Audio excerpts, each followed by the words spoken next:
You rolling? What happened on 9/11 is a phony, and we've never learned the truth about 9/11.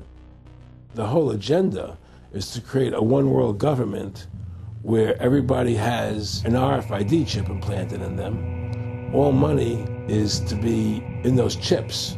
And this is given me straight from Rockefeller himself. This is what they want to accomplish. Aaron, what do you think women's liberation was about? We, the Rockefellers, funded that.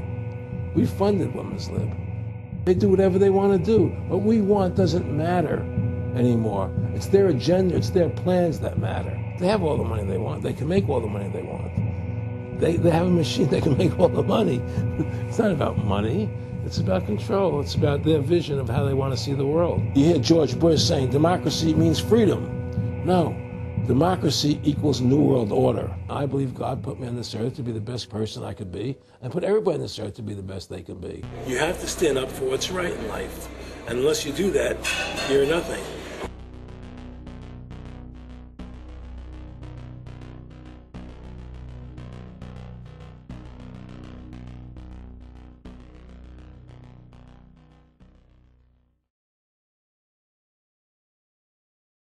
Award-winning filmmaker turned freedom fighter, Aaron Russo was an amazing individual.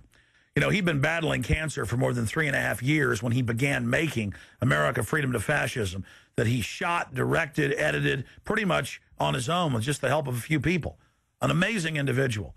A long life of award-winning films, of hard work, and for standing up for the Bill of Rights and Constitution.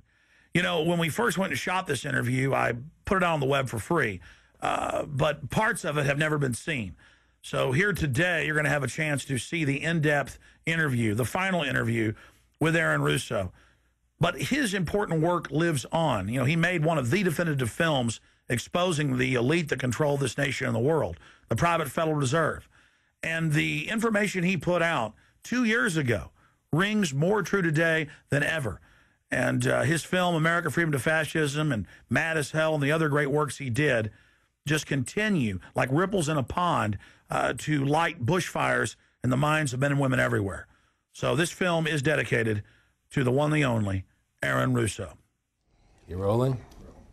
I'm honored to be interviewed by Alex Jones, a truth seeker, fighting for justice in America. He's charming me. He's getting me all smiling. Aaron, when did you start to think something was wrong in the world, or start to find out about the whole banking cartel and the Federal Reserve System, the New World Order? Well, that was a progression of events.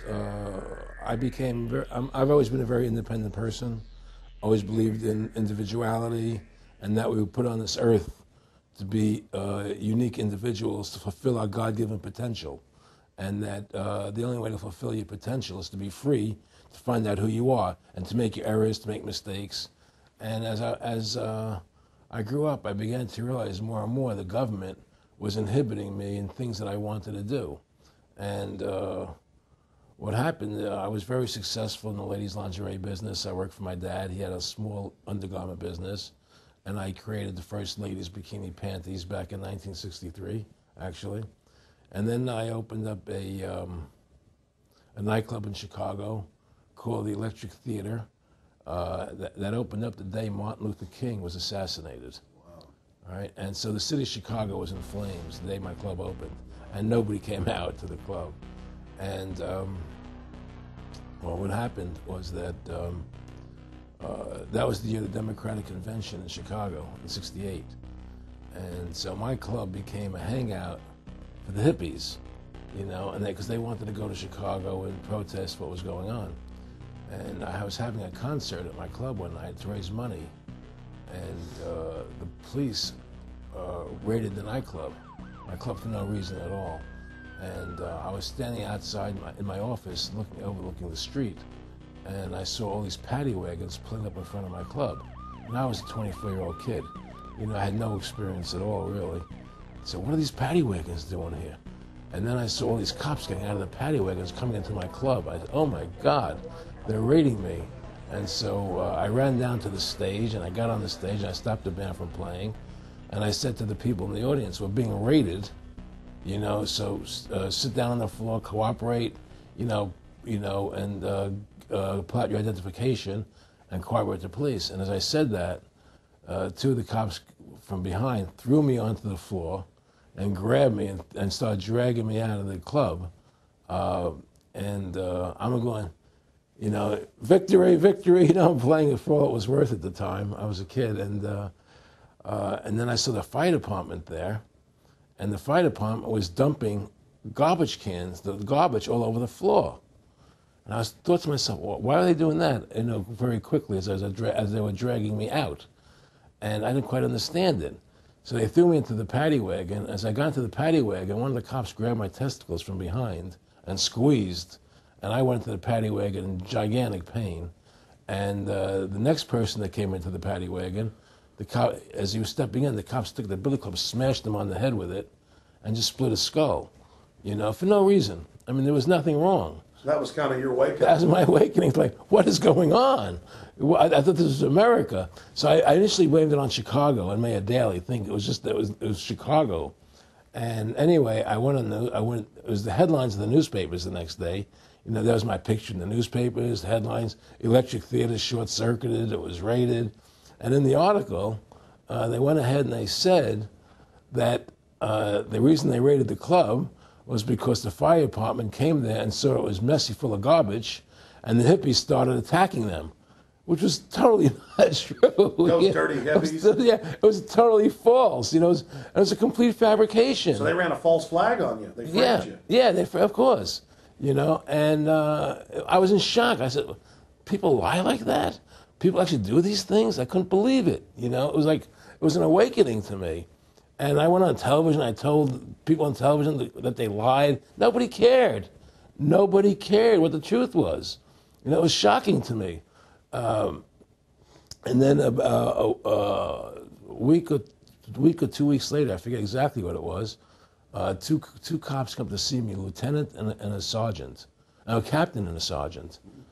And they said, Mr. Russo, we're sorry if you got hurt that night at the club in the raid, but we're here to tell you that if you want to keep the club open, it's going to take $2,000 a month, and we're going to come see you once a month, and whenever we have to raid you, we're going to call you, you know, and we'll let you know we're going to come in tonight and raid you.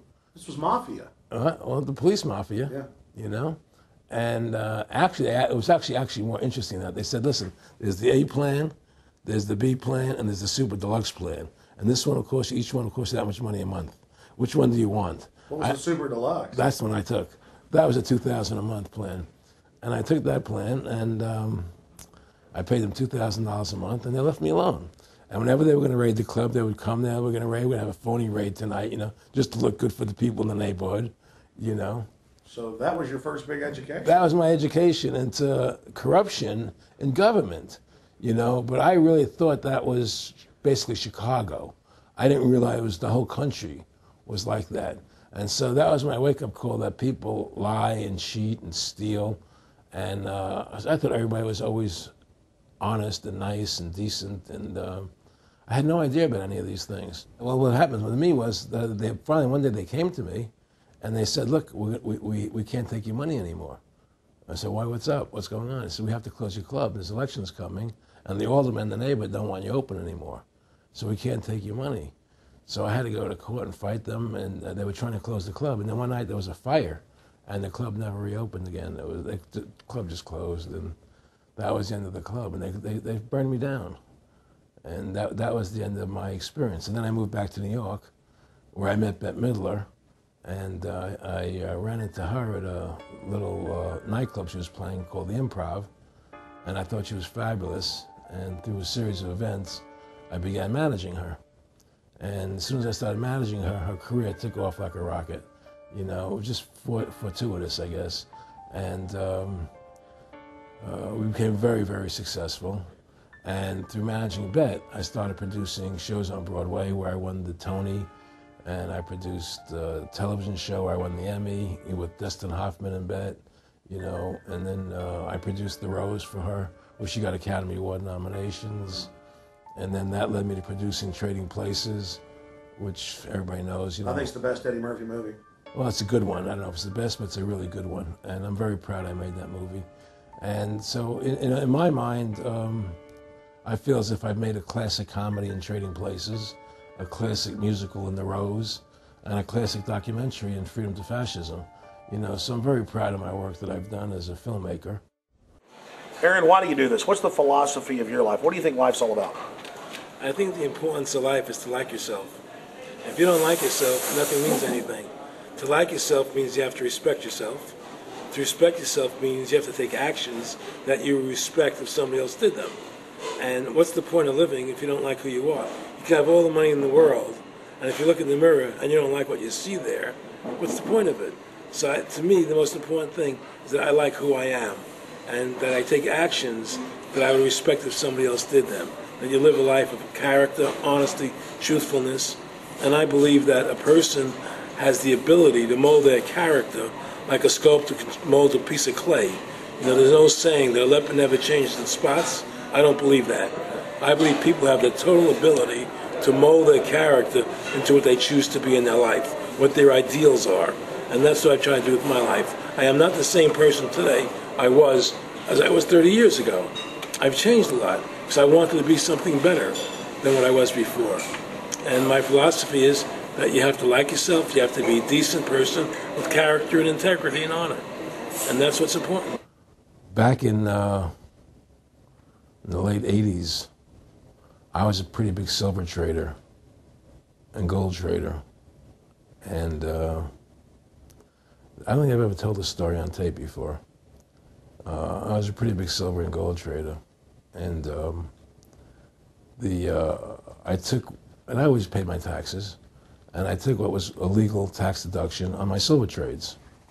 And a few years later, I think it was 88 or 89 or something, the IRS claimed that what I did, and other people did as well, was now illegal. We couldn't do it anymore. But they made it retroactive. I said, what do you mean retroactive? It was legal then. I did what was legal. He said, yeah, but it's now we're making it illegal retroactively. And that's not good. So you owe us $600,000 or $800,000. For what? It was legal. How could you make something retroactive? Change the law backwards in time. It makes no sense. Well, we're doing it. And so everybody said they can't do that. So we went to court, a class action lawsuit. And the judge agreed with the IRS and said they could do it retroactively.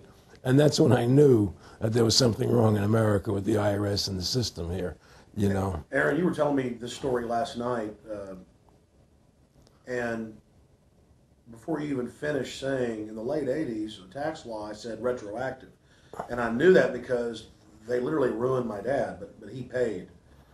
He didn't know. He still thought this was America.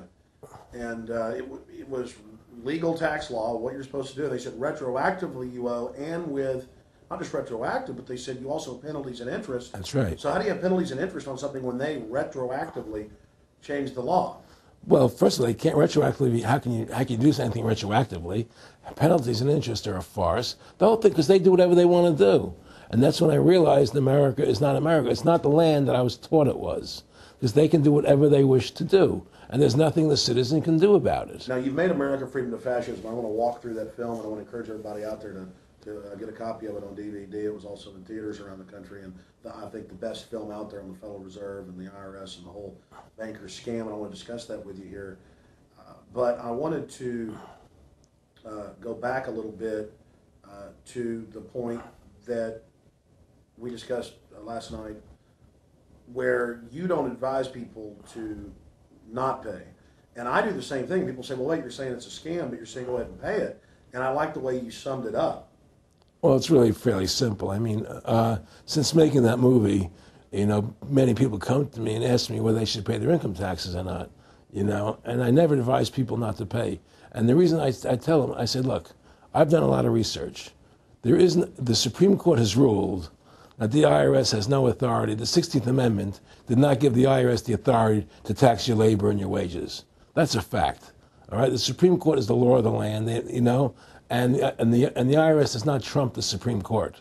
However, that being the case, the fact is, if the mafia would come to you and say, we want $2,000 a month or we're going to hurt you, I would not advise you not to pay them, because you may get hurt by not paying them. Whether it's legal or not doesn't necessarily matter.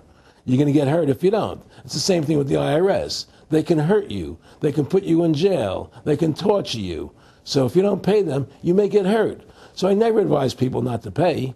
You know, I tell people, yeah, pay your taxes. Look what happened to Congressman Hansen. Yeah, Congressman Hansen's a great example. Pay your taxes. But you know what? Shut down the Federal Reserve System, and eventually you won't have to pay those taxes anymore. See, the IRS is a symptom of the problem. The real problem is the banking industry and the bankers in this country.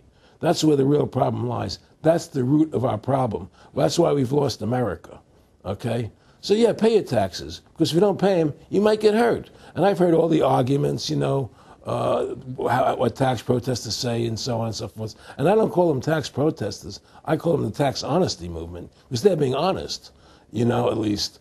But the fact of the matter is, you're being forced, you're being compelled to pay it, because you're facing jail sentences, you're facing time, you're facing corruption of the courts if you don't pay, right? And so you pay it, because you just like you'd pay the mafia.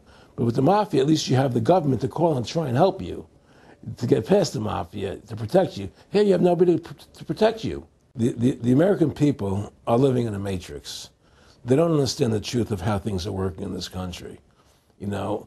And let me give you an example of what I'm talking about. The very fact is that if you ask 100 people on the street, what kind of government is America supposed to be? 99% of them will tell you a democracy.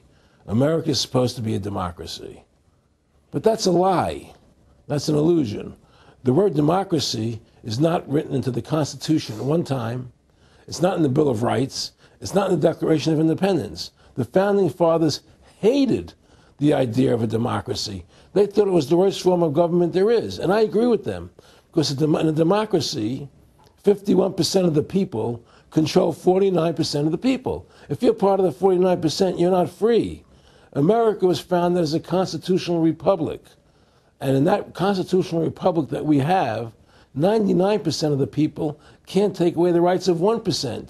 You have your rights because you were born with them. You have God-given human rights that nobody can take away from you. The government, the majority, no matter who they are, I can't take away your rights. And that's what our founding fathers gave us.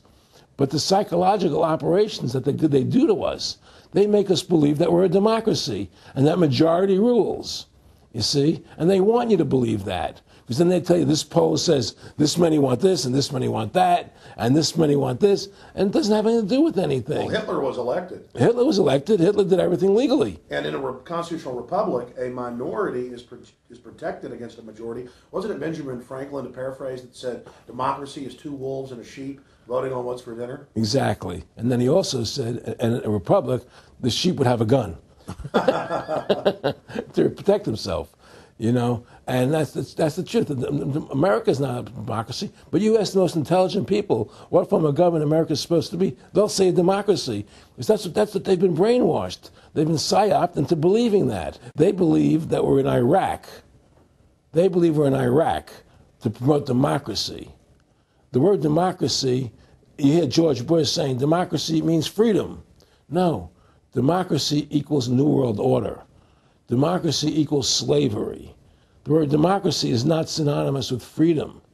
It's the opposite of freedom. Democracy is the worst form of government you can have because it's majority rule. And the government can tell you exactly what they want to tell you to do because the majority wants it. I don't care what the majority wants. I live my life as I choose. And if I don't commit violence, theft, or fraud against another human being, I can live my life as I wish. That's my choice. And if I'm allowed to make mistakes, because when you make mistakes, you learn from them. You grow as a human being. We're put on this earth to become the best individuals we can be, to fulfill our God-given potential, right? We're not here to put on this earth so that the government can tell us how to live our lives and what we must do. We put into these systems and these paradigms. No. The same thing in health. You know, if you're sick, you have to have a certain protocol. Nonsense. You know, be individuals, think for yourself, have critical thinking, you know. And so what's happened is that because they've taught everybody that we're a democracy, which is not true, now, so then in 1913, they bring the Federal Reserve System into being, right? And now you have this Federal Reserve System, which then in 1913 got the right to create money for the government, when before that the government created its own money. Now the government, when it needed money, had to borrow it from this private bank called the Federal Reserve, which is a private bank owned by individuals, incorporated in Delaware. And so what happens is now the government borrows money from them to fund the government. Then the government says, well, we have to pay these people interest. How are we going to pay them interest? Let's impose a tax on the labor of the American people, which never existed before, to pay the interest to the bankers. In fact, in 1980, Ronald Reagan said not one red cent of your income tax money goes to run the country. It all goes to the Federal Reserve. Well, it was the Grace Commission report that said that not one nickel goes to the infrastructure of the country. I guess Reagan quoted that. Too, right. And so, but the point I'm trying to make is that by creating this Federal Reserve System, the government now became dependent on these private banks for money. And they started taxing us, you see. And so now what happens is that in 35, I believe it was, Social Security started. And they gave Social Security cards, said not to be used for identification, the Social Security number right on the card, right? And through Social Security, they started deducting money out of your paycheck. That was the first time they were ever could take money out of your paycheck, because people agreed to it because they thought it was going to their retirement fund. And so then when they instituted the income tax again, they started taking money out of your paycheck because Social Security could do it. And then they could do it again. You see what I'm saying? And so now they've even taken control of the tax payment itself. I mean, literally like you're a slave. They're Right. taking it right there when you make it. Exactly. They don't even trust the public enough to go send them and a pay it check. themselves, Right. So they take it out automatically because they know people aren't going to want to pay it. So what's happened is that through the implementation of the Federal Reserve System, the government has become vested in these bankers, and they get their money from the bankers. And so then they impose a tax on us, which makes us more slaves, makes it more difficult for us to survive, right? Giving them more profits. And now what's happened is that through the Federal Reserve System, the bankers have pretty much taken control of our government. It doesn't matter Republican and Democrat anymore, because they're both the same. Neither one of them are talking about shutting down the Federal Reserve System or stopping the payment of taxes, or any of the big issues that face Americans, right? So I had a friend, Nick Rockefeller, okay, who was one of the Rockefeller family, and he, when I was running for governor in Nevada, he came to me, introduced himself to me through an attorney, and we became friends. We started talking about things, and I learned an awful lot from Mr. Rockefeller. And one of the things that we used to talk about was the ultimate plan of the banking industry, what they wanted to accomplish. And the goals of the banking industry, not just the Federal Reserve System, but the private banks in Germany and England, all over Italy, all over the world, they all work together. They're all central banks, and they're all part of the Communist Manifesto. Central banking is one of the major planks of the Communist Manifesto. We talk about America being a capitalistic country, but yet at the same time we have a central bank that plans everything for us, right? And the graduated income tax is another plank of the Communist Manifesto, right? So right there you have two major planks of the Communist Manifesto that have been brought in because of the Federal Reserve System, okay? So the ultimate goal that these people have in mind is the goal to create a one-world government run by the banking industry, run by the bankers, and they're doing it in sections. The European currency, the euro, and the European Constitution is one part of it. Now they're trying to do it in America with the North American Union, right? And they want to create a new currency called the Amero, right? And the whole agenda is to create a one-world government where everybody has an RFID chip implanted in them. All money is to be in those chips, right? There'll be no more cash. And this is given me straight from Rockefeller himself. This is what they want to accomplish. And all money will be in your chips. And so instead of having cash, anytime you have money in your chip, they can take out whatever they want to take out whenever they want to. If they say you owe us this much money in taxes, they just deduct it out of your chip digitally. Total control. Total control. And if you're like me or you, and you're protesting what they're doing, they can just turn off your chip. And you have nothing. You can't buy food. You can't do anything. It's total control of the people. And that chip's connected to a database that has your purchasing records, what you do, what Everything. you sell. Everything is in there, you know? And so they want a one world government controlled by them, everybody being chipped, all your money in those chips, and they control the chips, and they control people. And you become a slave. You become a serf to these people. That's their goal. That's their intentions. More than a decade ago, I began getting secret government documents, and we published them, where the feds were training the local police and the military that gun owners, conservatives, people that made frequent references to the U.S. Constitution were terrorists. That's a quote. But in 2009, it broke into the national media when we received the secret MIAC report from a state police officer, and that was in the state of Missouri, but the feds had written it, demonizing Ron Paul, people that wanted to end the Federal Reserve, people that wanted liberty and freedom. And now more secret reports have been released, like the Department of Homeland Security report, which the feds admit they wrote, that says returning veterans are the #1 terror threat in America, that gun owners are part of that #1 threat, that people buying ammo are the #1 threat. Think about this. You have these private bankers overthrowing the United States, and they're secretly training the police that gun owners and patriots and veterans are the #1 threat. So they're saying the American people that follow the Constitution and Bill of Rights that will actually stand up against this tyranny are terrorists, because they are the terrorists. They are the criminals coming in with a corporate takeover, a hijacking of the nation. Eric, could you be specific about when you met Rockefeller, how it happened in these discussions?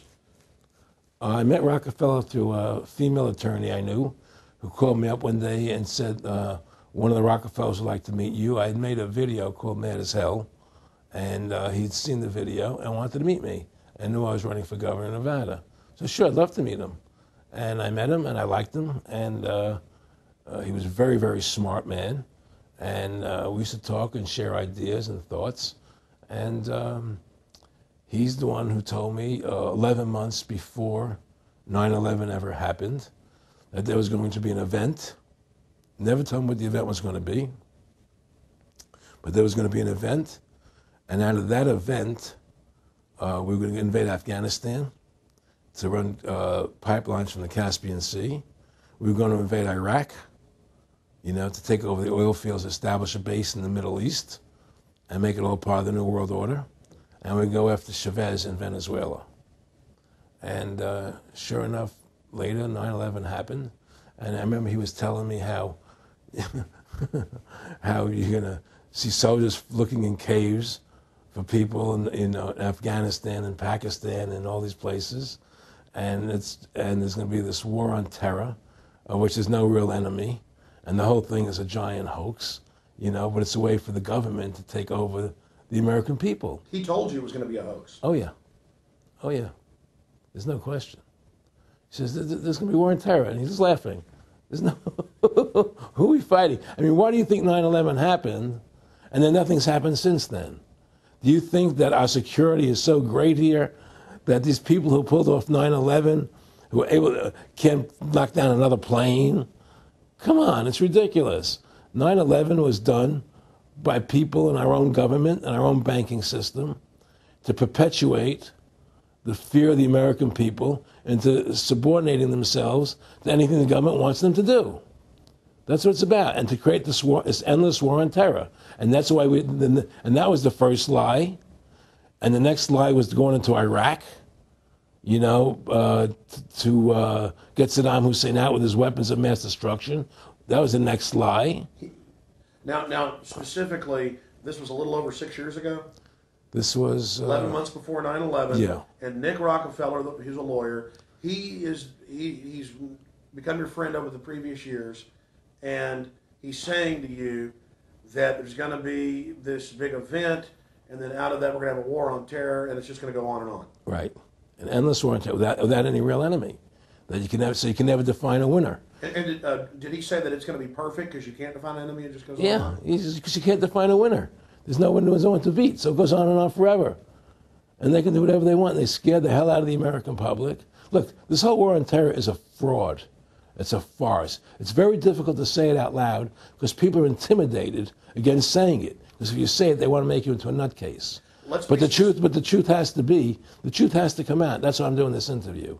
The fact of the matter happens to be that the whole war on terror is a fraud. It's a farce. Yeah, there's a war going on in Iraq because we invaded Iraq. And people over there fighting, you know. But the war on terror, it's a joke, you know. And until we discover what really happened on 9/11 and who was responsible for 9/11, because that's where the war on terror emanates from. That's where it comes from. It was 9/11 that allowed this war on terror to begin. And until we get to the bottom root of 9/11, the truth of 9/11, we'll never know about the war on terror. Aaron, you said that he was, and I think it's important, and I know this about the Rockefellers from Dr. Dennis Cuddy and many others who literally, you'll be 20 years old in a lunch line at college, and it was David Rockefeller. And here's here, I mean, they're experts at recruiting and getting what they call players, and that clearly he was, I mean, I want to make it specific and just get you to reiterate what you said last night about you got 30% of the vote, you were having an effect, you made mad as hell, they knew that you'd started the Constitution Party, they knew that you were somebody who was taking action and getting things done, you'd already made some big films, had a lot of other successes, right. So they were trying to recruit you, and didn't it come down to the point of, hey, we are here to recruit you, and don't worry, your chip's going to say, don't mess with us, you know, this guy's don't touch. Yeah, yes, that did happen. I was definitely being recruited, but it's more subtle than that. Well, in your words, just go through the process, and then what he said. Well, what it is remember, we were friends, and we used to go to my house a lot. We'd have dinner, we'd talk, and he'd tell me about business investments, how you get involved in, you know, or they would help me with this business investment or that business investment. And was I interested in joining the Council on Foreign Relations? You know, I would have to get a letter to join them, but was I interested in that? And, you know, just stuff, you know, leading you on. And I used to say to him that I never really did that because that wasn't where I was coming from. You know, as much as I like you, Nick, you know, your ways and my ways, we're on the opposite side of the fence.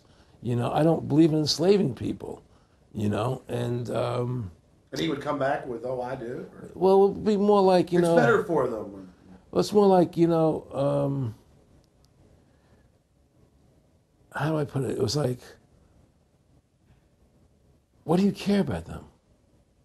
What do you care about those people? What difference does it make to you? Take care of your own life. Do the best you can for you and your family. What do the rest of the people mean to you? They don't mean anything to you. They're just serfs. They're just people.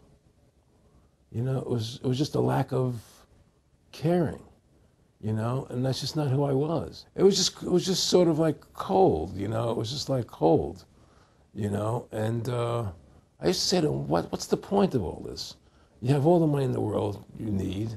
You have all the power you need. What's the point? You know, what's the end goal? And he said the end goal is to get everybody chipped, to control the whole society. To have the bankers, the elite people, you know, the bankers and some governor controlling the world. And I said, all the people in the Council on Foreign Relations believe this way you do? He said, no. You know, most of them believe they're doing the right thing. A lot of them believe it's better off being socialistic. You know, we have to convince people that socialism is really capitalism. Because America's becoming a socialist country. It's a communist country today. And here we are years later after Aaron Russo points out that this is not a capitalist or free market country, but is really socialist. In fact, here's the cover of Newsweek. We are all socialists now. But this isn't the socialism the public thinks it is, where the government robs from the rich to give to the poor. Actually, it's always the big banks, the elites throughout history that fund socialism. They want to use the middle class's money to basically domesticate the working class and expand the size of government so it can basically, in the end game, eradicate the middle class and have a giant submass of uneducated slaves who have no chance of ever rebelling against the tyranny, and a tiny elite in control of it all. And that is the very nature of this New World Order system. They are using big government to strangle competition, to take control of the people, to break up the family. to basically set up a global plantation or neo-feudalist state? Well, one of the things they told me was that he was at the house one night, and we were talking, and he started laughing. He said, "Aaron, what do you think women's liberation was about?" And I said, I had pretty conventional thinking about it at that point. I said, I think it's about women having the right to work, getting equal pay with men, just like they won the right to vote, you know? And he started to laugh. He said, "You're an idiot." And I said, "Why am I an idiot?" He said, let me tell you what that was about. We, the Rockefellers, funded that. We funded women's lib, you know? And we're the ones who got all over the newspapers and television, the Rockefeller Foundation. He says, "And you want to know why?" He says, "There were two primary reasons." And they were, one reason was we couldn't tax half the population before women's lib. And the second reason was now we get the kids in school at an early age. We can indoctrinate the kids how to think. It breaks up the family. The kids start looking at the state as the family, as the school, as the officials, as their family, not as the parents teaching them. And so those are the two primary reasons for women's lib, which I thought up to that point was a noble thing. You know, when I saw their intentions behind it, where they were coming from when they created it, the thought of it, I saw the evil behind what I thought was a noble venture. Aaron, did you know that Gloria Steinem, in one of her own books, now admits the CIA funded Miss Magazine? No, I had no idea about that. No, I never heard that. Yeah, we're going to... CIA funded Miss Magazine? Funded Miss Magazine with the stated goal of taxing women and breaking up the family. No kidding. I never heard that. Well, Nick told me. I mean, I know it, but not because I know the CIA was involved in it. Well, Gloria Steinem was proud of it. Oh, the CIA wanted to help me help women. No kidding. So they funded it, yeah. And of course, it's divide and conquer. Right, and of course. What they do is they focus in, obviously, on real problems. Women were getting shafted in many ways, but the elite wasn't planning to help them. They were planning to really shaft them and take men away from them. Look at what they did with black families. You only had about 10% illegitimacy 50 years ago in black communities, and now it's over 90%. And look at welfare. We're going to give you some money, but you can't have a man in the house. Right. And so that was further to degrade the family. Totally destroyed. And now illegitimacy is over 50% in the general population. Right. Well, see, the whole thing is these people control the money, so they make all the rules. You understand? And they put whatever rules they want into effect. And the truth is, America has really become a socialist, communistic country. And everybody says it's a capitalistic country. It's not a capitalistic country. You know, how could it be capitalistic when you have a central bank? That's the first. It can't be. You know, It's a planned economy. It's a planned economy. It's a phony. If they want to create prosperity, they just print dollars. They just make dollars or put digits into the economy, and now you have prosperity. You don't have real prosperity. You don't have real manufacturing. You just have money being injected in. It's an infusion of credit, which only makes the government go into more debt. Into more debt. The Federal Reserve is poison to our country. Of course it is. It's poison. Whoever makes the money makes the rules. Rothschild said that, and they make the money. Why are we allowing these private bankers to make the money for our country? It makes no sense. Why are we paying interest to these banks to make money for us when the government can do it itself without paying interest and without all that debt? There's no answer to that question, and it's the question no politician will raise. Everybody talks about America's debt, how much debt we're in. We're in debt because we have to borrow money. But we don't have to borrow money. They designed it so we go into debt. Exactly. We can create the money and back it by gold so they can't create too much of it. So you don't have the inflation. And do what the founding fathers gave us. But instead, the bankers make the money, they control the government, they buy the politicians, they tell us who gets into office. You have computer voting, that's a fraud. They do whatever they want to do to us. They do whatever they want to do to us, and it has to stop. My friendship with Nick Rockefeller was one where we expressed ideas to each other and thoughts and philosophies, and he wanted me to become part of what they were doing, and for me to become a member of the CFR, and offered various business opportunities for me to get involved in, and for me to not take up the fight or the battle that I've been taking up in the past. You know, to drop that idea, because what was the point of my fighting for the people? I was a guy who was very successful in the movie business, and I saw the truth of what was happening. I try to express it to the people. And rather than having me express it to the people, they wanted me to join their side because I was a mover and a shaker. And rather than me opposing them, to join them. It was real simple. And he tried to recruit me into that situation. And I didn't go for it. Did he get angry when you didn't go for it? No, no. And, you know, it's like, you know, I remember one time he said to me, you join us, so you have an ID card, Aaron, you know, you have a chip, and your chip will say KMA on it. And I said, what does KMA mean? He said, it means kiss my ass. And anybody stops you, a cop or whatever, and you show them your card or your chip, and they'll know to leave you alone because you're one of us. One of the central pillars of tyranny is that the establishment is exempt from the laws that they pass for the rest of us. We saw it in Rome. We saw it with Hitler. We saw Richard Nixon saying, look, I'm the president. If I break the law, it's not illegal. We saw George Bush and Dick Cheney say that. We see Barack Obama continuing that, saying, I'm not going to give detainees real trials. I'm going to give them secret kangaroo military commissions trials, and we're going to hold them in secret camps, and I've got executive privilege. It's the same thing over and over again. And one example of hundreds that are out there was a story back in April of 2008 out of the Orange County Register. And this backs up exactly what Aaron's talking about with Mr. Rockefeller saying, I got a chip in my hand, kiss my ass. Here's just one example of hundreds. Special license plates shield officials from traffic tickets. And it goes on to say that 996,000 plus vehicles in California are exempt from no insurance, reckless driving, speeding, running through toll booths, running red lights, on and on and on. And who is it? It's state employees. It's federal employees that can go and get exempt. It's police. It's government bureaucrats above the very laws they try to enforce on us. This is tyranny.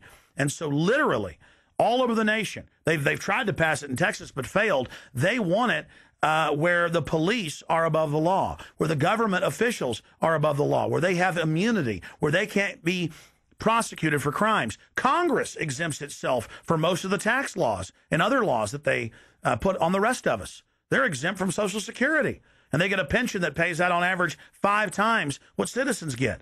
Again, it's already happening. So the chip in the hand and saying they're above the law under the guise of national security, that's what the 1947 National Security Act and now this whole Homeland Security system is all about. Why are you fighting for the people for? What is that about? The people are just, you know, they have to be ruled. They have to be, you know, the Constitution, what you're standing for is only for a few people. It's only a few individuals that can live that way, you know, and we believe that it's best for society to be ruled by an elite people who control everything. And I said, I don't believe that. You know, I believe God put me on this earth to be the best person I could be, and put everybody on this earth to be the best they can be, not to be a slave and a sheep to you and these people. And I don't understand why you want to control everything. What is the need for that, you know? And I asked him, do all the people in the Council of Foreign Relations feel the same way you feel? He said, no, a lot of them think they're doing the right thing. They think that socialism is the best way to go. They think that, that they're doing the right thing. But the people at the top, they all know the truth of what's happening. And that's what it is. So it's compartmentalized within the elite structure as well. Of course it is. Of course it is. I mean, all the people that are in the CFR, was that 2,000-3,000 people? I forget, like Dan Rather. They don't know what's going on. They join the CFR because it's prestigious. They think it's good for business. It's good for this. You know, they don't know what's really happening. You know, the evil that comes out of it, that's emanating out of it. You know, and to me, you know, the biggest evil is what's happening right now, because what happened on 9/11 is a phony, you know, and we've never learned the truth about 9/11. That's the question I wanted to follow up on. He tells you 11 months before there's going to be an event, all this is going to happen. What did you think on the morning of 9/11? Where were you, and did you think about Nick Rockefeller and what he had told you when you saw those towers fall? No, I was actually in Tahiti when 9/11 happened, and I got a call from my son. And my son said, the Twin Towers, they were just attacked, and they were falling down or something. So what are you talking? I was in Tahiti, I was asleep. And he said, yeah, they were hit by a plane, And so where I lived, where I was in Tahiti, there was no television, so I had to run the other side of the island to a hotel where they had, and it was all on television, you know, and that's when I first saw the stuff on TV about it. And I didn't immediately equate it to Nick, you know, but when I realized that we're going to go into Afghanistan, Iraq, and as that developed, I realized what it was. How could there be a war on terror and actually say that we're having a war against terrorism and leave the borders wide open? If you were the President of the United States, or I were the President of the United States, and 9/11 really happened the way they want us to believe it happened, the first thing you would do is shut down the borders so people couldn't get in the country to harm you. But they left the borders wide open because the bankers want the borders open because they want a one-world government. They want a North American Union. They don't want borders here. The 9/11 was only a manifestation. It was done to create a fear in the American public, right? So that we will obey what they want us to do. And take Richard Reed, the shoe bomber. Here's a guy who was 6'6", ugly as could be. I heard he smelled. Okay, he sits in coach on a plane, lighting matches to put his shoe on fire, surrounded by people. It's idiotic. If you were going to blow up a plane, you go into the bathroom, you close the door, and you put your shoe on fire. You're not going to sit there surrounded by people lighting matches on a no-smoking flight. They want you to believe this nonsense. It's ridiculous. 7/7's come out now, and the majority of the British people think it's an inside job, and all the evidence points towards it being an inside job. Yeah, I mean, what happened in London? Yes. All this is nonsense. It's just keep people in fear. It's this endless war on terrorism that doesn't really exist, so people will submit to whatever the government wants them to submit to. Searches, check your shoes, have ID cards, put chips in you, you know, where you become servants to the elite. That's what this is all about, you know? Restore America's republic to what it's supposed to be, get the bankers out of our government, get the bankers out of our government. Government should stop borrowing money from the banks. Government should make its own money, restore the republic, individual freedoms. That's what this country's about. And until we do that, we're gonna be slaves. I mean, to me, I see people like Bill O'Reilly on television, right? And I see how much they control the media. Like there's this girl on Bill O'Reilly the other night from an organization saying the world can't wait. And this girl was spot on. Everything she was saying was the truth. And all Bill O'Reilly could do was call her a lunatic. He couldn't challenge the facts. They just call people names. They can't, and until we just find that, look, this world, we're heading into a world of danger, possible nuclear wars, you know, because the banking industry is trying to take over the world. 9/11 is the beginning of the war on terror.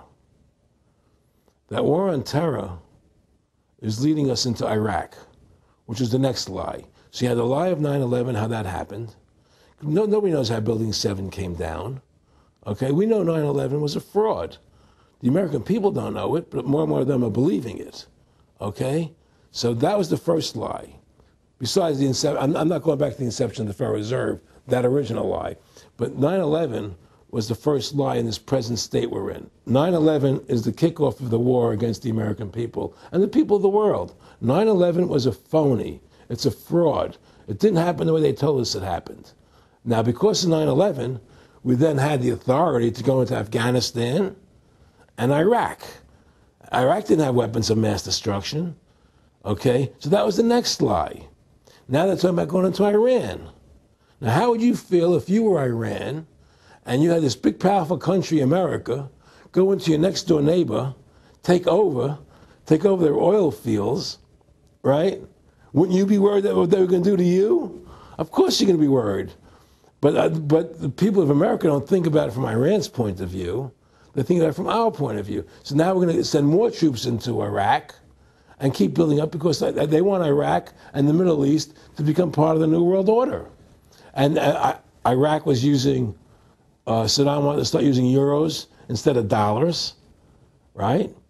He was messing up their whole consumption. Iran wants to start using euros instead of dollars. They have. Okay? So I'm saying what they're trying to do is preserve their power. And one lie leads to the next lie, leads to the next lie. And until you get to the root cause of 9/11, which is supposedly the war on terror, we'll never solve our problems here. Should we send more troops into Iraq? Should we not send more troops into Iraq? Well, the truth is, The fact is that it all goes back to this war on terror. Where did 9/11 come from? That's the root cause of everything. And until we have a full investigation, find out why Building 7 fell down, why they shipped all the steel out of America so quickly, from the buildings, why all the things that don't make any sense about 9/11, until we find out why it really happened, we'll never understand why there's a war on terror. And we'll never be able to prove that the war on terror is a phony. Nick and I discussed many things. One of the things we discussed, or he brought up in conversation, was reducing world population, and felt that there were too many people in the world. In a way, I agree, there are too many people in the world, but I don't think I have the authority to say who's going to die and who's not going to die, But they felt that they wanted to reduce world population, and he felt that it should be reduced by half. He even mentioned to me once they were having a real problem trying to solve the Israel-Palestinian problem. And he talked to me once about they were playing with the idea of bringing Israel to Arizona, and taking all the people from Israel and giving everybody $1 million and setting up Israel in the state of Arizona. Unbelievable. Just to end that problem, because that's a problem that they're not in charge of, in a sense. They're not controlling that problem. They're very arrogant. They can do whatever they want to do. We've given these people the authority to create money out of thin air, and through that device, they control everything. And if you want to win the battle to stop that, you have to deny them the ability to create money. It's only because they can make money that they have all this power. They literally have the money machines. They have the money machines. They can print it. They can do whatever they want to do. They own everything. Aaron, we take over pretty quick. If we were the guys that issued the money, everybody had to come give us real assets for the use of this money we just printed up. People. I tell people, why in the world does the American government borrow money from the banks when they have the ability to create it themselves without borrowing it and paying interest on it? Why? And nobody can answer that question. Not one politician ever raises that. Why does the American government borrow money when they can create it without paying interest? Well, we did create it up until 1913. And so people say, well, because if the American government does it, it'll create inflation. That's the answer. I say, well, let's look at it. The American government has the Federal Reserve do it, which creates the same inflation as if they did it. But also with the inflation, now you're getting massive debt. So with the Federal Reserve, you have inflation and debt. Now, if the American government made the money, backed by gold, which limited the amount they could make, you wouldn't have debt and you wouldn't have inflation. But inflation was only about 50% from the 1780s, I've looked it up, until the late 1800s. And then we had the central banks already trying to cause some panics, which they then used to push the Federal Reserve. And if we look at inflation since 1913 into 2007, it's exponential. In fact, a dollar is worth about 2 pennies what it was worth in 1913. Former Federal Reserve Chairman Alan Greenspan doubled the money supply from 2000 to 2006. And then Edward Bernanke, the new Fed chief, came in and said he's going to double it again in the next 2 years. And then he said, now I'm going to make the money supply numbers secret. And so now we don't even know. Right. But the evidence is they are just, in the curve of inflation, it gradually grows. And then suddenly at a point, it goes straight up. And it seems it's parabolic, yeah. Yeah, parabolic. But the thing is that the only thing I disagree with you on from early 1800 to 1913, there was no inflation other than during the Civil War. When Lincoln was Well, I'm talking about how much a dollar was worth. And I know it never changed. There was no inflation. In that whole 100 years, there was no inflation. People knew what the money was worth. They could retire. They knew what it would cost them to live their lives out. There was no problem. It was only since 1913, when the Fed came in, that we created massive inflation and massive debt. So then what you said earlier, then there really wasn't inflation. There was no inflation. So you don't get inflation when the government issues the money, at least in the U.S. history. Well, not if it's backed by gold. Well, exactly. But I'm talking about, and I did look this up, and I believe that if you look after the country was set up, and some of the things that happened with Andrew Jackson and the rest of it, there were points where it spiked and there were manipulations. There were points, mostly during the Civil War. Yeah. And that's because Lincoln printed so much money. Exactly. That's right. But once that ended, but basically there was no inflation other than that during that short period of time. I mean, a loaf of bread was a loaf. Of course, the same thing. People could plan their lives. Today, they planned inflation. Now you have two parents working. They can't afford to pay for their family anymore. The kids are going to state-run schools now. The kids are being indoctrinated how to think. They're being given Ritalin. They're being given all these drugs. The whole country's being dumbed down. It's all because of the Federal Reserve System. And the Federal Reserve System and these bankers are responsible for the demise of America. And if we ever want to win this battle, you must shut down the Federal Reserve System.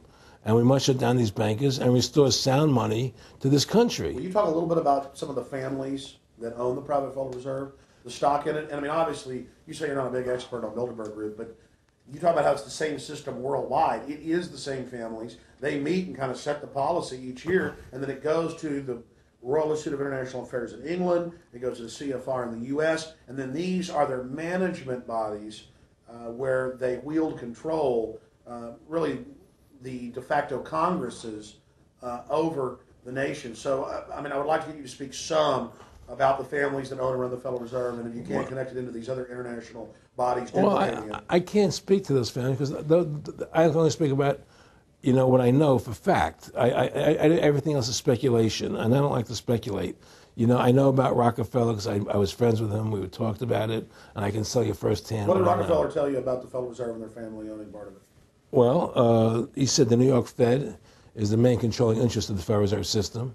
They control the bulk of it. So the New York Fed is really the Federal Reserve System. Even though there's 12 different banks, it's run by the New York Fed. And the New York Fed is basically the Federal Reserve System. So who's ever running the New York Fed is where, and the families that control it, control the New York Fed. And they're the main engine behind the Federal Reserve System. And that's a wing of the Bank of England. Well, the Bank of England and the Federal Reserve are partners, and the Bank of England is a private bank, and so is the Bundesbank in Germany, and the bank of all the banks of the G8 countries are all private banks. They're private central banks. And look, what happened in Europe? Didn't Europe vote down the European Constitution? Yes. They're still doing it. Didn't they vote down the euro? They're still doing it. They don't care what the people vote. They do whatever they want to do. What we want doesn't matter anymore. It's their agenda, it's their plans that matter. Isn't that prima facie evidence of a tyranny? Well, there's no question we're in tyranny. There's no question we're living in a world where the American citizen is no longer a free individual human being to do the things that they wish to do. We're slaves, and it's getting worse. What do we got to do to bring these people down? In my opinion, you must shut down the Federal Reserve System. And I think that there has to be an uprising. There has to be an uprising. People have to stand up. I can't do it alone. You can't do it alone, Alex. And we need to get a majority of people, not a majority of people, but It was 5% won the war against the British, a highly motivated group. But I agree, people have got to get angry first. I mean, not just, yeah, we know it's corrupt and that lackadaisical. We got to get pissed. People don't seem to have the courage to do what they have to do, I want to say you've got a lot of courage. Well, thank you. I don't know if I have a lot of courage. I just have I want to thank you for what you're doing for my family. Well, I have a sense of conscience and I have a sense of justice. I get nervous about what I do, but I do it because there's no other choice. I couldn't live with myself if I didn't do it, But the fact of the matter is, I've ostracized myself pretty much from Hollywood. People are afraid to deal with me in Hollywood a lot because of what I do and the things I say. I don't go along with routines. A lot of people in Hollywood know the truth. They're not willing to stand up and speak about it. And I know many of them have seen my movie, and they know I'm right, and they won't talk about it because everybody's afraid. Everybody's afraid because they think that this money they get, these Federal Reserve notes, are really money, and they think they have a comfortable lifestyle, and they're afraid of change. They're afraid to stand up for what's right. And until people are willing to stand up and have the courage to do what they need to do, it's not going to change. And hopefully, what you're doing, what I'm doing, what other people like us are doing, can affect the change, that people will stand up and say, hey, I've had enough. The thing is, we have one advantage. That they need us to cooperate. See, if we don't cooperate with them, they can't win. And so they always need our cooperation to go along with their programs. So they try to sell us. Right. They try to sell us. Democracy, this majority says this, believe in this, do that. The war on terror, we got to be scared. They're always trying to do things to sell us so that we'll go along with them. And once we learn not to cooperate with them, then we win the game. And that's the point. Don't cooperate with them. Don't go along with the program anymore. Stop it. Join forces. You and I should run for president and vice president and take over this country and bring freedom back to this country. That's what it takes. It's like two people like you and I, statesmen who believe in freedom, who believe in Thomas Jefferson and the Constitution and the founding fathers to make this country whole again. Because right now it's in the grip of the evil ones, And the only way to stop that is for good men to stand up. What's Edmund Burke said? Evil can only thrive when good men do nothing. Yes. Right? We got to do something. That's what it is, Silence is golden, but when it comes to your freedom, it's yellow. We have to stop being scared. We have to stand up and do what's necessary to stop these bankers, these elite, this government full of lies, congressmen full of liars, People destroying our borders, creating a government. I mean, imagine this. Here you are in America, and they're combining America, Canada, and Mexico into one country, the North American Union, and the American people don't know anything about it. It's not even in the press. They'd rather talk about Rosie O'Donnell and Donald Trump calling each other names than discussing the fact that we're merging into one country. The press doesn't even report it. Or that Paris Hilton doesn't wear underwear. Yeah, Britney Spears. But I mean, who cares? I mean, the fact of the matter happens to be that tells you how controlled the media is. Here you are combining America, Canada, and Mexico into one country, and you don't see it in the press. Unless maybe it's Lou Dobbs. You don't see it in the press. You just don't see it. It should be the top story everywhere. Everywhere, and not a word about it, really. Why? That tells you there's the evidence that it's controlled. They don't want the American people to know what's going on. That's why they don't protect our borders. That's why we're losing our Constitution, the very document that secures our freedoms. There is a rising tide against it. There is a rising tide, but we have to mobilize. We have to mobilize. And we have to get all the good people of this country to stand together and say, I'm not going to take it anymore. Well, I think if you analyze the situation, and if you realize that since the Federal Reserve has come into being in 1913, illegally, without a constitutional amendment, by bribing a few senators during Christmas vacation, they turned over the most important power that the American government has, the creation and issuance of money, to a private bank. To that private bank issuing money, they have destroyed this country. They have destroyed the purchasing power of the money in this country. They've created social programs that are destroying this country. Thanks to the work of Aaron Russo and Ron Paul and many others, folks are starting to find out who the real enemy is. Offshore private banking corporations that have engaged in a hostile corporate takeover of the United States and almost every other nation on the planet.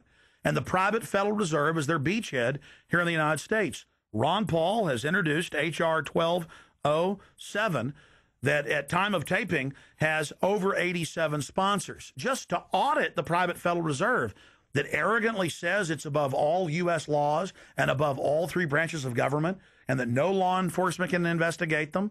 I mean, how asinine is that? How above the law is that? How ridiculous is that? Everybody else gets audited. Nobody else is above the law but them, this group of plutocrats, this group of polycentric bankers that are setting up this neo-feudal world system. Now, they've taken over our government, both Republicans and Democrats. There's no difference anymore between the two parties. They control both parties. It doesn't matter to them which one wins, because who's ever running for president will be someone they anoint, okay? Whether it's Hillary Clinton or John McCain running for president next year, they're going to be people that are going to do what they want them to do. And the fact of the matter happens to be that you can't win an election unless you have enough money to win. They make sure who gets the money. The most important point is they control both parties. And the public continues to only focus in on the distraction of the left puppet and the right puppet instead of looking at the puppet masters. In fact, more and more of this is coming out. Top Senate Democrats, bankers own the U.S. Congress. Senator Dick Durbin on Chicago radio station last week blurted out an obvious truth about Congress. This is from Salon, that despite being blindly obvious, it is rarely spoken. And, quote, the banks, hard to believe in a time when we're facing a banking crisis, that many of the banks created are still the most powerful lobby on Capitol Hill. And frankly, they own the place.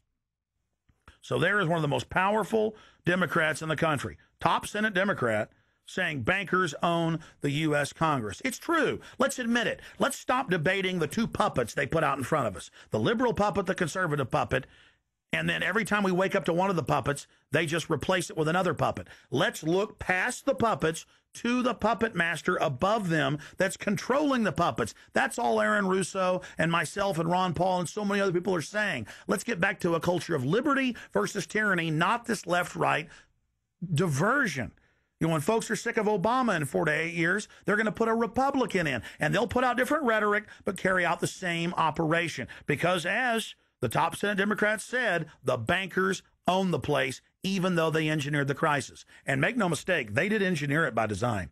Their own documents, their own IMF and World Bank documents admit that. And out of this crisis, they're setting up the new Bank of the World, according to Time Magazine and Newsweek and the Wall Street Journal and just hundreds of publications with headlines like, and now for world government, in the Financial Times of London.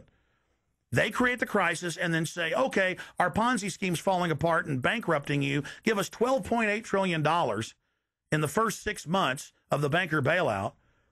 And now they say, we'll set up a Bank of the World you pay your carbon taxes to, and private bankers will rule your life, and we'll pay private greenhouse gas carbon taxes to two firms owned by Al Gore, and this is publicly admitted. I mean, this is how bad the scamming is getting. And we've got to wake up. We've got to say no. We've got to get angry and get in the face of the New World Order. Again, the private offshore bankers own America. They own both parties, but they get you in a rah-rah, Coke versus Pepsi, Redskins versus Cowboys, fight. And you get in this little political fight as followers instead of looking past that to the actual global elite and what they're setting up. So through these bankers attempting to taking over America, knowing that America was the freest nation in the world, it was necessary for them to take over America, take away our gun rights of freedom to bear arms, and create a country where we become slaves. Because once they take over America, the rest of the world becomes a lot easier for them. And so, by creating 9/11, an event to terrify the American people that were being attacked by terrorists, you create a world where there's an enemy that can never be pinpointed. You can never win the battle. It's a 100-year war. It's a never-ending war on terrorism, right? So you're always fighting this war. And through the war on terrorism, which is the 9/11, which is the first lie, then you create the war on terrorism, which is the next lie. Then you create the war in Iraq for weapons of mass destruction, which is the next lie. And it's one lie to the next lie to the next lie. Now it's going to be Iran, the next lie, sending more troops and a surge into Iraq. Think about what Aaron Russo is saying here. The war on terror is a war on the American people and the people of the world. You see, the elites always sell the public on tyranny by attacking a minority that's unliked first, or the outsider. Oh, we're just getting rid of the Bill of Rights and Constitution, having secret arrest and FEMA camps and the Military Commissions Act for foreigners. It's just for them. And now the federal government has been caught saying that gun owners, conservatives, people buying ammunition, they've been caught saying that returning veterans are the #1 threat to Homeland Security. And in a way, that's true. People that know about the Bill of Rights and Constitution and know that our country is being taken over and hijacked by foreign banks, I guess they are the threat to the criminals that have done this. That's all the New World Order is a private corporate takeover of the nation states, of the governments of the world. And then these private corporations bring in a tyrannical form of neo-feudalism that they call corporatism or fascism. Mussolini said that fascism should properly be called corporatism. And that's what it is. And they create the socialism to get control of the wealth and to control society, and then they pipe the profits to themselves. So they socialize the general public to get control of us, but it's private above us. It's basically just slavery. Now, think about what Aaron Russo was saying here, and it's absolutely true. This is a war on the American people. They build Homeland Security, they build the police state in the name of fighting foreign enemies, and then they flip it all around to use it against the American people and the MIAC reports and the DHS reports and the rest of it. This whole thing was set up for the people, and Aaron Russo nailed it. It's just one thing leading to the other, and it's always with the event. It's always in the point of taking over more countries, more dominance. You know, making sure the American dollar, making sure the G8 stays in control of everything, and what they want to do is to control the American people, control the people of the world, put RFID chips in everybody, so everybody's a slave to these central banks. Did you ever talk to Nick Rockefeller after he told you all this and then 9/11 took place? No. No.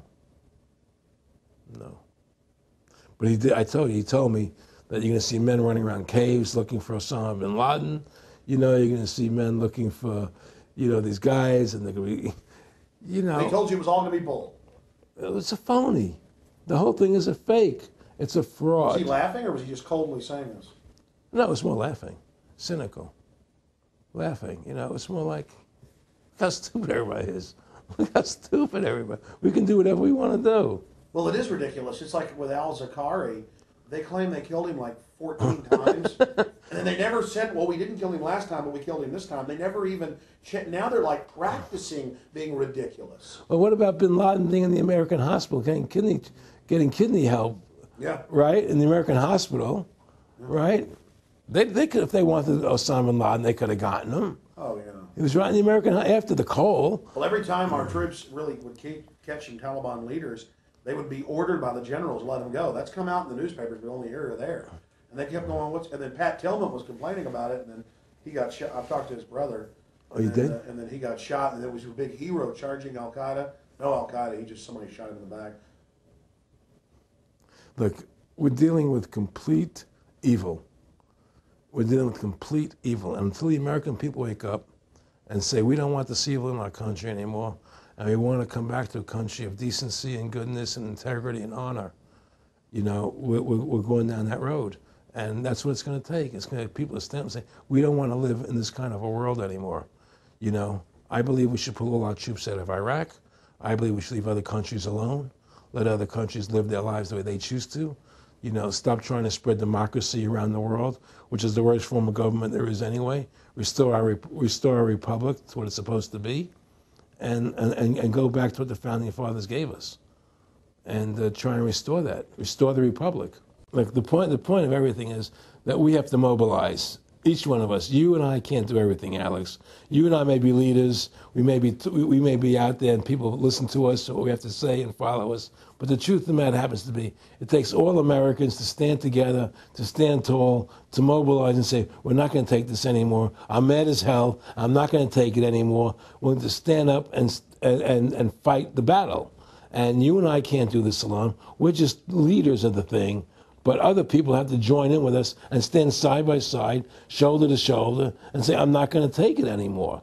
That's what it's going to take to win this effort, and to stop cooperating with the government and with all their rules and regulations, and to wake everybody up, to hand out DVDs of my movie, to hand out DVDs of your movie, to educate everybody to what's going on. Well, if you don't fight the corruption and you don't stand up for what's right in life, you're going to end up being a serf and a slave, and you're leaving your children a world that you wouldn't want to live in yourself. So how can you, in decency, behave that way? You have to stand up for what's right in life. And unless you do that, you're nothing.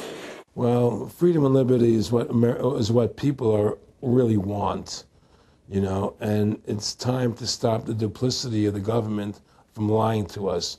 You see, many people know the truth of what's happening in this country. They know the truth, like the numbers you gave about 9/11. But they're afraid to stand up.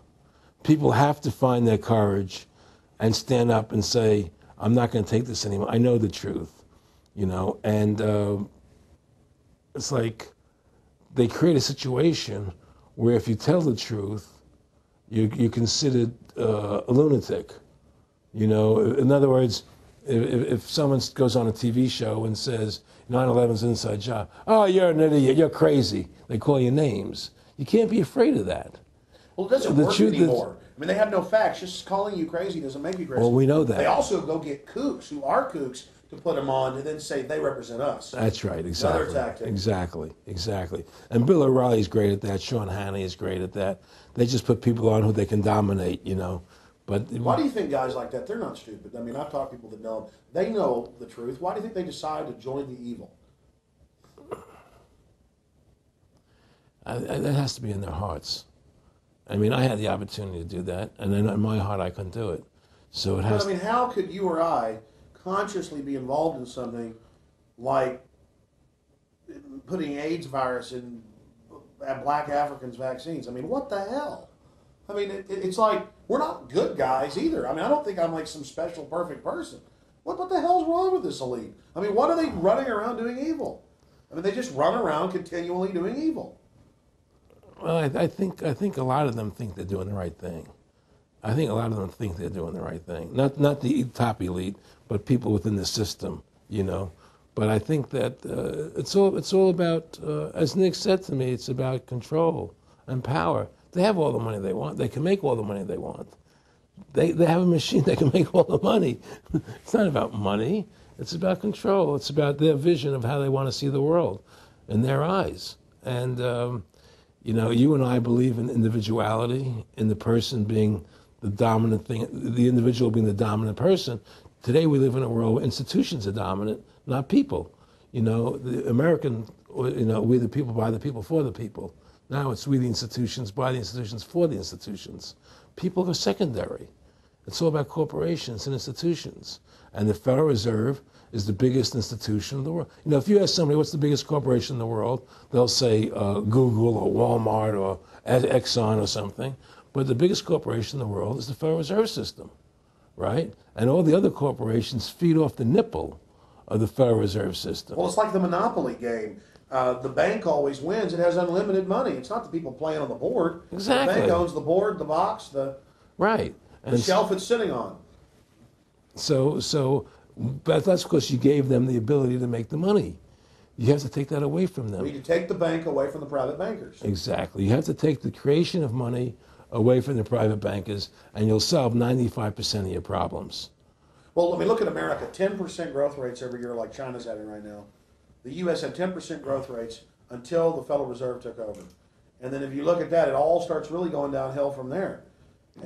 Well, they destroyed the American worker. What they've done, here's what's happened. The Federal Reserve has created this massive inflation in America, which means that the American worker has to keep making more money to keep up with the cost of living. The more money they make to keep up with the cost of living, the less competitive they become in the world economy. So now what happens is we have to pay our workers so much to keep up with the cost of living, say, well, screw the American worker, let's go overseas now and get the cheap labor. But really, that's a war being waged against the middle class. Of course the bankers print the money. Really, this is a war being waged against the middle class. The bankers print the money. Everything they're doing is about destroying any private pools of wealth or independence. Yeah, but what I'm trying to say is, because of the inflation that they've created, they've now allowed other countries to outcompete us. You see, because other countries don't have to pay as much money as we have to pay here to our workers to survive. Yes. So now we're not competitive anymore. So we've lost our manufacturing base. We've lost our competitive. In the old days, the American worker, you wanted to buy everything American. You wouldn't buy anything from Japan, which was cheap crap. And what does that leave us? It leaves America this military force, and so the elite's giving us a deal. We'll continue to build up your military and give you homeland security jobs, shift your economy over to being the bulldog enforcer of the New World Order. Exactly. You can either do, and by controlling the economy, they force everybody into that position. That's exactly correct. That's exactly correct. And there's no more manufacturing here. We're a service economy. We do nothing. We provide nothing. We provide nothing to the rest of the world anymore. Well, first of all, Freedom to Fascism is a movie that everybody should see, because we show the fraud of the income tax. We show how judges put people in jail for no reason.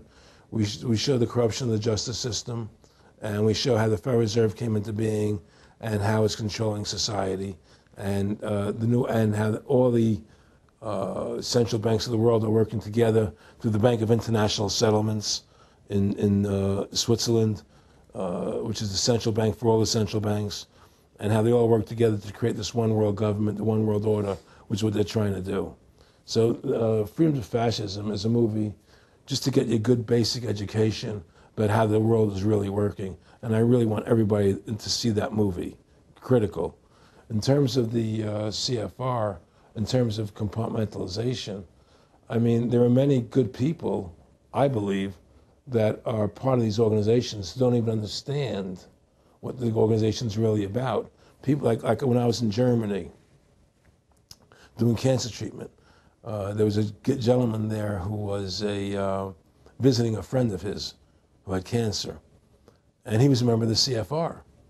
And we were talking. And I showed him the movie. He said, "Oh my God, I'm going to resign." I had no idea this was what the CFR was about. He had no idea. He was just a nice guy who thought he was in this prestigious organization. Yeah, a lot of it's about getting good people, and so you can watch them. Keep your friends close, your enemies closer. Well, no, it wasn't even that. It was, a lot of people join the CFR because they think it's a prestigious organization. It'll help them in business, make good business contacts. They didn't have an understanding that the CFR is really about world domination, about how they and the Trilateral Commission, the Bilderbergers all work together, with the banks to control the people. A lot of them don't understand that. They don't see the big picture. Oh, it's CFR, it's a prestigious organization. I'll meet this one, I'll meet that one. I can do good business deals out of it. It's just business to them.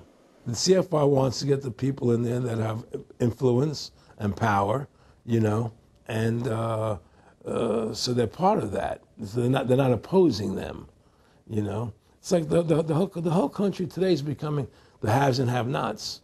You're getting the very, very wealthy, the middle class is being destroyed, and you're getting the poor people.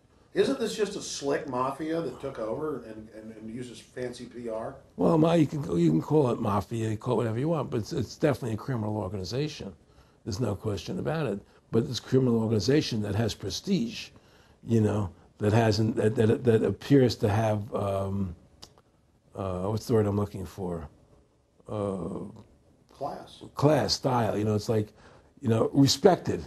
It's respected. People don't look at it as being a criminal organization. That's what a great job they've done. People look at Alan Greenspan as being a hero. The maestro. What do you think happened with him in the late '60s? He wrote a big section, a chapter for Ayn Rand in a book, and he talked about how horrible the Federal Reserve was. We needed a gold standard. Now the bankers are robbing us. And then they literally came in and said, "Oh, and you see somebody who made a deal with Beelzebub." Well, exactly. You make a deal with the devil. I mean, it gave him a chance to be one of the most powerful men on the earth, and it gave him a chance to accomplish things he never thought he would accomplish in his life other than that. And it's very seductive. It's a very attractive perfume. I mean, I was attracted when they came to me and spoke to me about it. I thought about it. I was attracted to it, They asked me if I wanted to open up these nightclubs, open up a chain of Baywatch nightclubs, and we'll do this thing, we'll do that, and we can do this. All these things were proposed to me, business ventures. But You know what it is? It was your nature, though. It's the way you are. You couldn't take the deal. Well, I can't do that to people. I just can't be in a position where I can do that to other people. I have a conscience, and my conscience would not permit me to do that.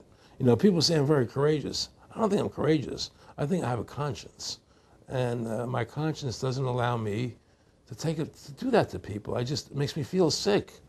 I just don't believe in it. No, I agree. When I do bad things, I feel bad. When I do good things, I feel good. Yeah, exactly. I feel the same way. And I don't know what's going to come out. I don't have that much money, but I've got some money, and it's like, what more do I need?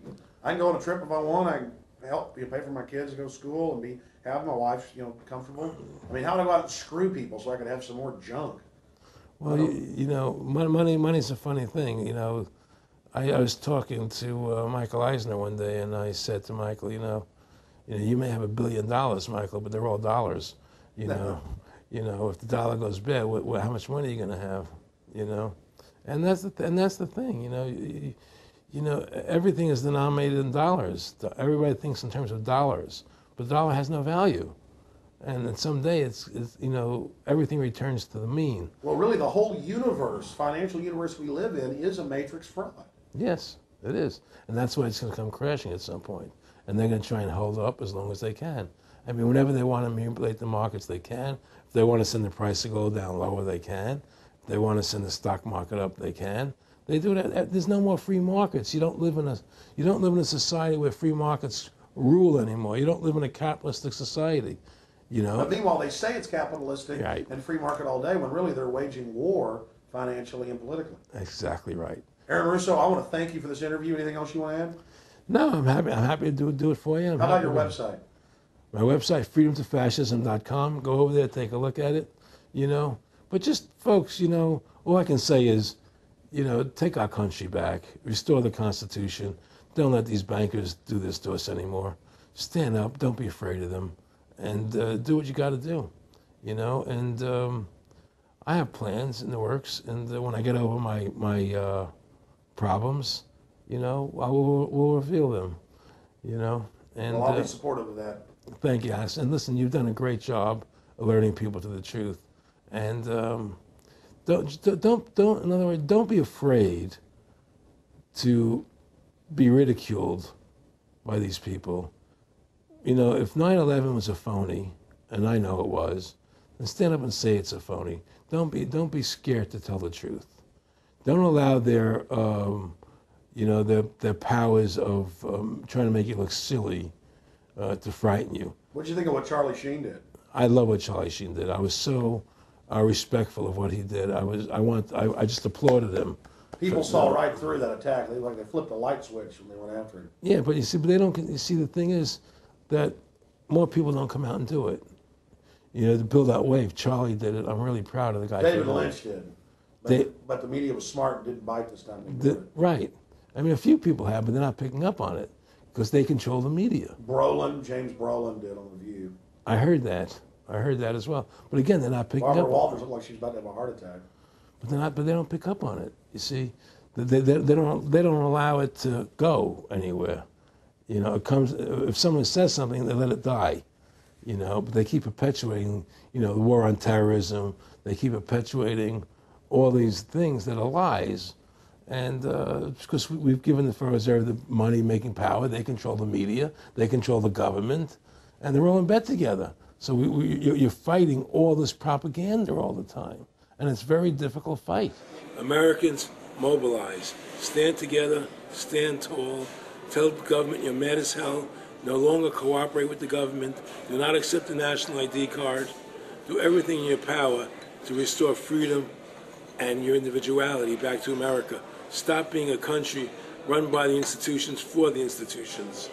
Let's go back to we the people, by the people, for the people, as opposed to we the institution, by the institution, for the institution.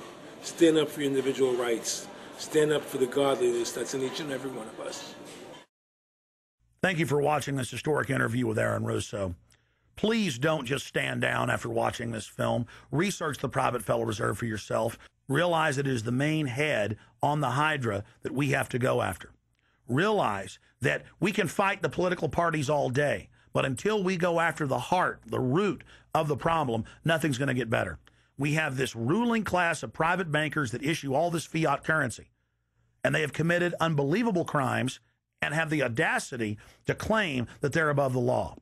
Ladies and gentlemen, now more than ever, we don't have a choice. It's us or them. Either the New World Order is removed from power, or the world faces more wars, more tyranny, and a nightmarish police state carried out by these eugenicists.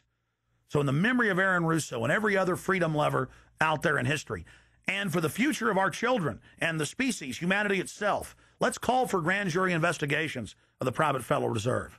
Let's arrest the bankers. Let's kick these foreign corporate criminals out of our country and get our constitutional republic back. Let's stop being distracted and diverted by the liberal and conservative puppets they stick up in our faces on television. Let's look past the front men to the actual architects of the New World Order and bring them to justice.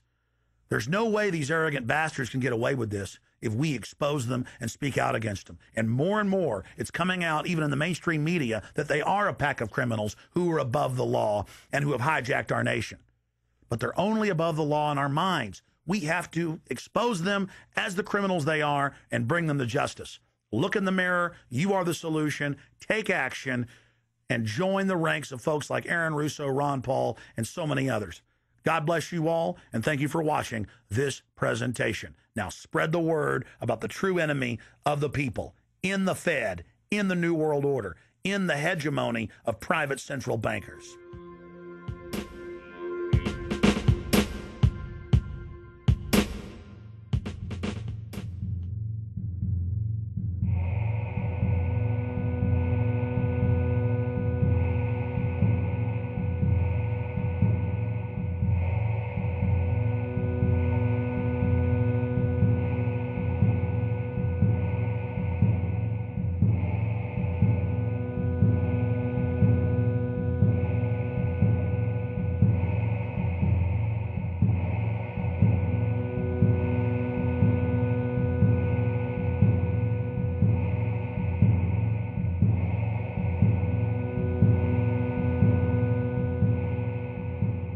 It is a big idea, a new world order.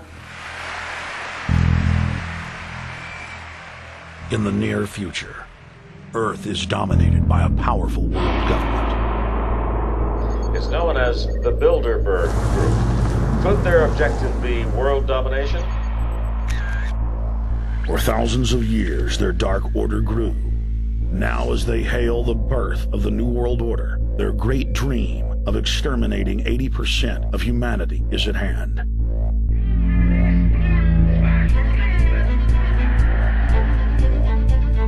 For the first time in history, the elite's plan for world government is blown wide open. You will learn the secret that drives the entire New World Order agenda. Bilderberg is making great progress toward a world government, and only an educated, informed public can stop them in their tracks. Alex, it's Chalabi, eh? For the first time, all the pieces have been put together. The dots have been connected, and the picture is crystal clear. Earth's ruling elite believe they have discovered the fountain of youth. But before they can attain it, 80% of us must die. A psychopathic technocracy is establishing world government so there can be no escape from their plan.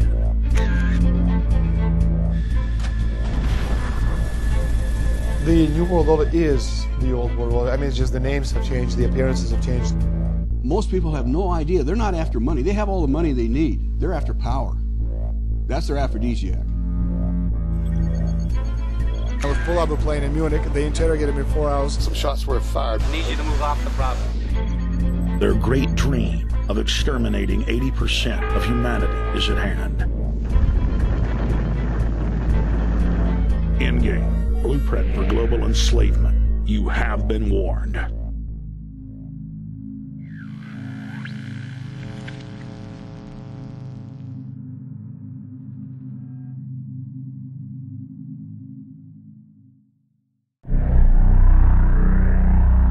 Obama is notoriously a liar. We need to go to where the real architecture of government is, and it's not in a president. Wall Street has hijacked Washington in broad daylight.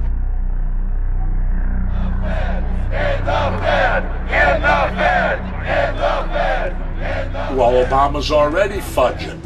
He's fudged since day one in this election. The elite are using Obama to pacify the public so they can usher in the North American Union by stealth, launch a new Cold War, and continue the occupation of Iraq and Afghanistan. The globalists are outside all the nations. That gives them safety, and they play countries off against each other. We've got to give them a stake in creating the kind of world order that I think all of us would like to see. Partnership and cooperation among nations is not a choice. It is the only way. What they're doing is using the existence of the United States to act out their Wall Street fantasies of world domination and maintaining their capital structures and maintaining their system of looting. The fight that this country has been waging since its inception is for the central bankers not to take over the country. President Barack Obama is only the tool of a larger agenda. Senator Obama had a desire to do some meetings. Others had a desire to meet with him tonight in a private way, and that's what we're doing. Presidential candidate Barack Obama was publicly criticizing the North American Free Trade Agreement in a bid for votes, but privately telling Canadian officials not to worry about it.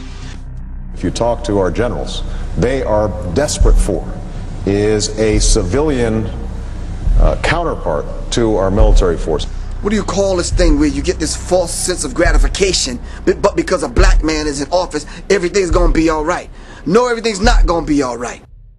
So I know how unpopular it is to be seen as helping banks right now, especially when everyone is suffering in part from their bad decisions. I promise you, I get it. The Obama deception. The truth strikes back. Get your copy of The Obama Deception today at Infowars.com or download it in super high quality at prisonplanet.tv.